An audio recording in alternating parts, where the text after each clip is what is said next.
Le dernier quart d'heure de Smart Bourse, chaque soir c'est le quart d'heure thématique. Chaque lundi, nous parlons de l'actualité américaine, une actualité très politique aujourd'hui que nous développons avec Pierre-Yves Dugas, notre correspondant américain qui est avec nous à distance. Bonsoir et bienvenue Pierre-Yves. Oui, parlons politique et des manœuvres politiques aujourd'hui du côté de la Maison Blanche, au Congrès, c'est un peu le grand bargain. Donc si je résume, parce que c'est pas forcément des sujets qui sont des sujets domestiques américains, pas forcément des sujets qu'on suit sur le plan global. Donald Trump refuse de promulguer une loi qui est liée à l'immobilier, c'est ça, Pierre-Yves, pour faire pression sur les élus républicains, sur un autre projet de loi qui vise à modifier, réformer les règles d'inscription sur les listes électorales. C'est ça le grand bargain, là. Voilà, il est assez inhabituel de voir le président républicain mettre autant de pression sur les élus de son propre parti pour les obliger au Sénat à voter une loi qui les chagrine pour le moment et qu'ils hésitent fortement à voter et qui consisterait en gros à obliger les États américains, puisque toutes les règles électorales aux États-Unis dépendent essentiellement en premier lieu des États et ne sont pas édictés au niveau fédéral, mais l'État fédéral veut obliger les États, pour les élections fédérales, selon Donald Trump, à justifier de leur nationalité. Les électeurs aujourd'hui peuvent s'inscrire sur les listes électorales sans justifier de leur nationalité. Et Donald Trump, qui a un narratif dont il ne veut pas démordre, persiste à dire qu'il aurait battu Joe Biden si ce dernier et son parti démocrate n'avaient pas triché et fait voter des fantômes, en particulier en jouant sur ce qu'il considère être comme le flou et ces règles assez laxistes, il faut bien le dire, qui seraient inimaginables en France, par exemple, et qui permettent aux gens de s'inscrire en ligne ou par correspondance sur les listes électorales sans vraiment justifier clairement, de manière centralisée, de leur citoyenneté et de leur domiciliation. Les démocrates sont contre cette loi. Ils ont voté contre à la Chambre, mais ils sont minoritaires à la Chambre. Ils sont minoritaires aussi au Sénat, mais au Sénat, il y a une minorité de républicains qui sont de l'avis des démocrates et qui pensent que cette loi est inutile parce qu'on n'a jamais pu prouver que des migrants, que des sans-papiers, que des étrangers en position légale ou illégale aux États-Unis avaient dopé les listes électorales pour voter, et encore moins a-t-on pu prouver que lorsqu'ils votaient illégalement, ils votaient systématiquement pour la gauche.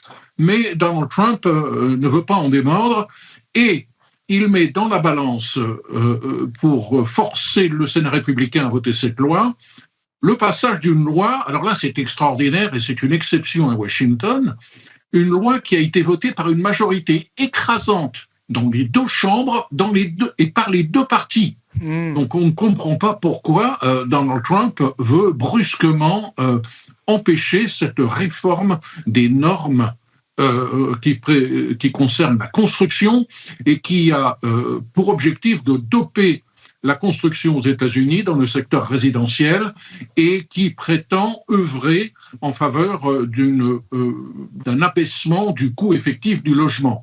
De quoi s'agit-il ?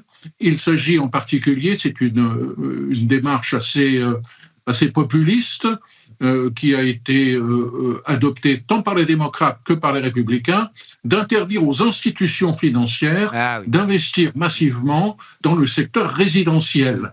Il faut savoir que aujourd'hui, pour ce qui est du secteur locatif, les grandes institutions financières ne représentent que 3% du marché immobilier résidentiel américain locatif. Et dans ce qui est le sous-secteur de la maison individuelle, ça n'est que 0,5%.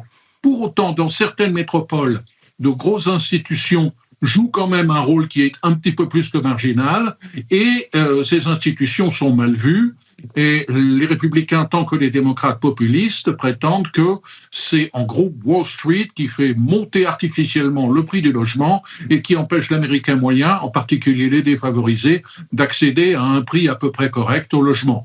Cette loi réformerait également les normes de construction, en particulier pour aider les maisons qui sont assemblées dans des usines à être transportées ensuite sur des sites où elles sont érigées et raccordées dans des terrains viabilisés. Tout cela est suspendu si le Sénat et une poignée de républicains ne veulent pas voter cette fameuse loi sur la réforme électorale. Alors ça paraissait absurde, mais c'est très washingtonien, c'est très important aux yeux de Donald Trump, qui pense que une des choses les plus importantes qu'il peut laisser dans l'histoire américaine sera d'avoir changé radicalement les procédures d'inscription sur les listes électorales pour les élections fédérales. Voilà pour la saga trumpienne qui se poursuit et que nous vivons avec vous, bien sûr, chaque jour ou quasiment, en tout cas chaque semaine. Pierre-Yves, regardons ce qui se passe du côté du Parti démocrate. Alors on est toujours dans ce phénomène de polarisation entre les deux grands pôles, républicains et démocrates, mais polarisation au sein des partis. On a tous l'habitude maintenant de la partie droitière de l'électorat républicain, la base MAGA, on appelait ça le Tea Party à un moment précédent, Pierre-Yves. Mais on a le même phénomène à gauche, chez les démocrates. On a une montée en puissance de la partie gauchière, si je puis dire, du parti démocrate, pour ne pas dire gauchiste peut-être, Pierre-Yves, qui est en train de remporter les scrutins du moment. Ah, le journaliste français qui débarque de Paris va être ravi de couvrir ces élections américaines parce que la gauche américaine est en train de ressembler à la gauche française. Donc le journaliste français qui sort de l'école de journaliste ou qui a été formaté à l'AFP et TOC sera ravi de voir que cette élection extraordinaire d'un socialiste à la mairie de New York, monsieur Mamdani, ne semble pas être une exception purement new-yorkaise. Nous avons maintenant un socialiste à la mairie de Seattle, nous avons un socialiste probablement à la mairie de Washington, et nous avons des candidats ouvertement socialistes, je les qualifie de socialistes parce qu'eux-mêmes se réclament de l'aile socialiste du Parti démocrate, qui ont gagné les primaires démocrates dans la région de New York et qui sont peut-être en passe de les gagner aussi dans le Colorado. Il faut surveiller cette élection dans le Colorado demain, où la candidate, une avocate de 29 ans, Mela Quiros, est, semble-t-il, sur le point de battre dans la primaire démocrate la députée sortante qui est en place depuis maintenant 15 mandats. Elle est à la gauche, Mela Quiros, elle est clairement à la gauche du Parti démocrate. Et tous ces socialistes autoproclamés sont qualifiés par Donald Trump de communistes, bien entendu, on est dans la surenchère, mais ils affichent des positions qui ne sont pas du tout conformes à celles de l'establishment démocrate, qui est de plus en plus mal à l'aise.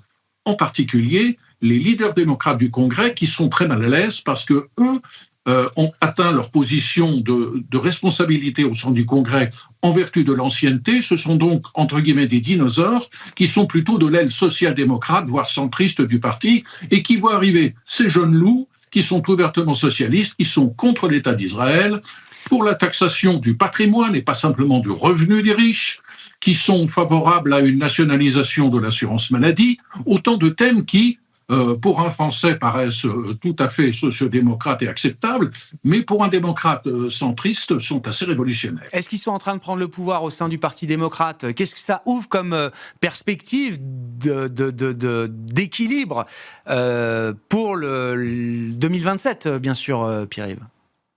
Alors, est-ce que dans un État comme le Colorado, où l'essentiel des électeurs démocrates sont centristes, on peut reproduire ce phénomène extraordinaire de socialisme triomphant que l'on observe à New York? C'est la grande question. Est-ce qu'on peut également dupliquer le phénomène new-yorkais dans l'État du Michigan? Nous avons un candidat qui est un médecin, qui s'appelle Abdul El-Sayed, un biologiste qui est socialiste, qui est sur le point de battre dans la primaire Haley Stevens, qui est le préféré de l'establishment démocrate. Et tout cela, pour répondre à votre question, nous promet un Congrès encore plus polarisé, avec probablement, si les tendances actuelles se confirment, pour les élections qui vont avoir lieu début novembre. Les républicains qui perdent le contrôle de la Chambre des représentants et qui pourront tout juste d'extrême justesse peut-être préserver leur majorité étroite au Sénat. Un gouvernement complètement divisé, une gauche démocrate qui va chercher à nouveau à destituer Donald Trump et à bloquer toutes ses initiatives. L'essentiel de l'acquis législatif de Donald Trump n'aura pu être réalisé que durant la première partie de son second mandat, car les 2 prochaines années, à ce moment-là, vont s'avérer catastrophiques pour la Maison-Blanche. Est-ce qu'il faut imaginer que c'est forcément un représentant de cette aile socialiste du Parti démocrate qui se retrouvera face à un candidat républicain en 2028 ? Est-ce que c'est beaucoup trop tôt pour le dire ? Est-ce qu'il y a encore un centre de gravité au sein du Parti démocrate qui permet de se dire que la vieille garde, si je puis dire, sera encore en place pour 2028 ? Il y a encore quelques personnalités démocrates centristes qui peuvent séduire une partie de la gauche. Le gouverneur de Pennsylvanie, par exemple, le gouverneur démocrate également du Maryland, sont des personnalités qui peuvent encore fédérer quelque chose. Et puis, il y a bien sûr celui qui est donné comme le favori, le gouverneur sortant de Californie, Gavin Newsom, qui espère drainer des votes sur la gauche tout en n'affolant pas trop l'électorat centriste. Les élections locales américaines peuvent basculer dans un sens ou dans un autre, mais le système électoral américain a été délibérément conçu pour éviter qu'une région qui serait très à gauche puisse dévorer et faire basculer l'élection présidentielle. Donc, au niveau des primaires, il est beaucoup plus facile de gagner quand on a une position extrême, mais ensuite, quand on arrive à l'élection nationale, il faut se repositionner comme centriste et pour ça, il faut être crédible. Et tous ces socialistes affichés, qui ont quand même derrière eux des années de postes sur X où ils prennent des positions radicales contre la police de l'immigration, en faveur de la Palestine et contre l'existence même de l'État d'Israël, tous ces gens-là vont avoir beaucoup de mal à lever des fonds dans une élection présidentielle. Bon, c'est encore un peu tôt, mais bon, c'est l'horizon quand même de la politique américaine avec les élections de mi-mandat et puis ensuite le morceau de la prochaine élection présidentielle. Merci beaucoup Pierre-Yves. Pierre-Yves Dugas avec nous chaque lundi dans ce quart d'heure américain, dans Smart Bourse, une émission et un quart d'heure que vous retrouvez bien sûr en replay sur notre plateforme bismart.fr.